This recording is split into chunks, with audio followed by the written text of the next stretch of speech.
kepercayaan lan falsafah sedulur papat limo pancer sing ana ing budaya Jawa.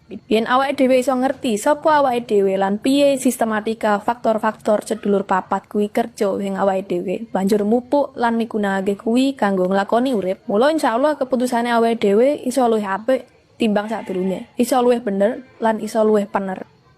Ilmu iki wis ana ing kapercayan kapitayan lan wis ana ing kene sadurunge agama-agama teka ning Jawa.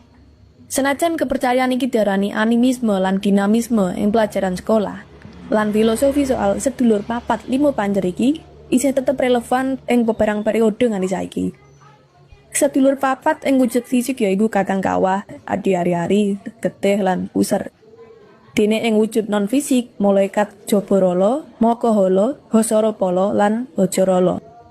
Patan malaikat kasebut mapan ing jiwa ragane si jabang bayi. Manungsa banjur bisa waluya jati. Nalika urip ing alam padang, manungsa bisa ngrasa lan rumangsa ing saben kahanan. Layan Jayabaya iki nerusake yen mapan palungguhane asa rumangsane manungsa.